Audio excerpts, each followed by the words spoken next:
Incubation. Dans le lexique entrepreneurial, c'est la période de maturation entre une idée et sa concrétisation. Les incubés bénéficient d'une logistique, de conseils et surtout de financement. On compte une dizaine de centres incubateurs en Côte d'Ivoire. Comment fonctionnent-ils et quel est leur impact réel sur le développement? Nous avons visité 3 d'entre eux à Abidjan. Il a été l'un des premiers à ouvrir en Côte d'Ivoire. Il est privé et logé dans une grande école. On y encadre des étudiants porteurs de projets et qui préfèrent créer leur propre emploi. Cette deuxième promotion compte une vingtaine d'apprentis entrepreneurs. Ils seront incubés pendant 6 mois avant de céder la place à ceux de la pépinière, des étudiants de première et deuxième année. Donc on a su un premier problème, c'est que quand on vend un objet connecté, une solution d'objet connecté à des grandes sociétés et qu'on vend développement logiciel à des petites entreprises, on n'a pas la même cible. Donc on peut avoir au sein de votre équipe 2 projets autant opposés. En attendant, il doit faire mieux que la première promotion qui a enregistré une moyenne de 3 entreprises en activité sur 10 projets présentés. Beaucoup d'appelés, mais peu d'élus. On les ramène un peu à la réalité du terrain en leur faisant comprendre que le financement ne doit pas être une priorité. Parce que quand ils mettent au devant la question du financement, on n'a pas les moyens, alors ça fait le premier blocage dans leur volonté d'entreprendre.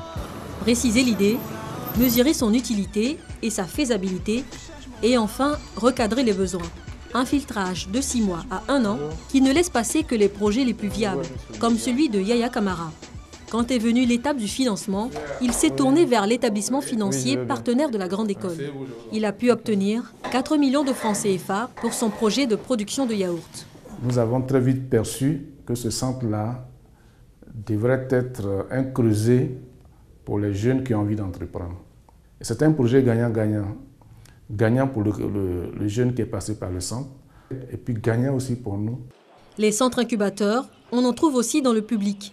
Au district d'Abidjan, les incubés sont les lauréats du concours du jeune entrepreneur émergent qui porte le nom du chef de l'État. Un jeune qui passe par un centre incubateur a plus de chances de voir son projet évoluer et d'assurer une viabilité, une pérennité du projet dans le temps. Avec une moyenne de réalisation de 8 projets sur 10, le centre d'incubation du district est à sa 3e fournée d'entrepreneurs, encadré par des mentors et consultants internationaux. Au bout du processus, chacun bénéficie d'un financement de 5 millions de francs CFA. Le montant, viré sur un compte bancaire, est décaissé à mesure que le projet avance. Une précaution pour garantir une bonne utilisation des fonds. Ils sont formés, certes, mais en retour, le centre part sur le terrain, voit ce qui est fait sur le terrain, l'adéquation entre ce qui est déclaré au centre ici et ce qui est fait sur place, l'adéquation entre l'argent qu'ils reçoivent et ce qui est fait sur le terrain. Avec le financement du district à hauteur de 2 350 000, ça m'a permis de créer ces bassins que vous voyez. Ce projet a été déjà testé par certains producteurs qui en demandent. Nous n'avons pas les moyens de pouvoir produire en grande quantité. Donc c'est pour cela que j'ai sollicité le district. Le district l'a aussi mis en contact avec des entreprises qui sont aujourd'hui clientes de son business de production d'engrais bio. Autre concept, cette fois-ci dans la commune d'Abobo, une cour familiale qui reçoit des enfants de 8 à 15 ans. On va me créer un autre arrière-plan.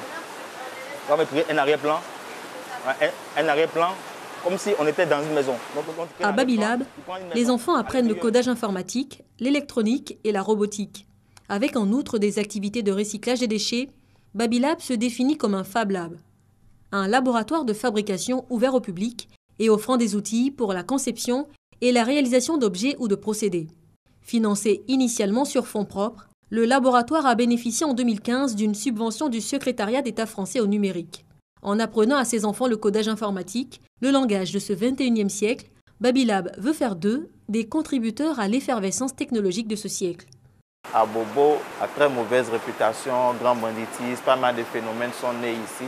Donc pour nous, le fait de mettre à contribution les enfants dans notre initiative, surtout les moins de 16 ans, c'est de pouvoir les maintenir non seulement à l'abri du grand banditisme, mais parallèlement les aider à éveiller des consciences, éveiller l'innovation qu'il y a en eux, pour qu'ils puissent construire des carrières dans le numérique qui offrent aujourd'hui pas mal de possibilités d'insertion. On pratique l'informatique à l'école. Quand on fait le cours à l'école, je suis la première à lever ma main parce que je comprends plus que mes autres camarades. Babilab m'aide aussi à créer mes applications, à créer mes jeux. Je peux partager à tout le monde. Vraiment, c'est très cool. Dans le secteur privé, en plus des grandes écoles, le patronat ivoirien forme une centaine de porteurs de projets dans le cadre du projet d'incubation de jeunes entrepreneurs, Prodige. Qu'ils soient privés, publics ou initiés par des organisations civiles, ces centres sont l'expression d'une économie sociale solidaire.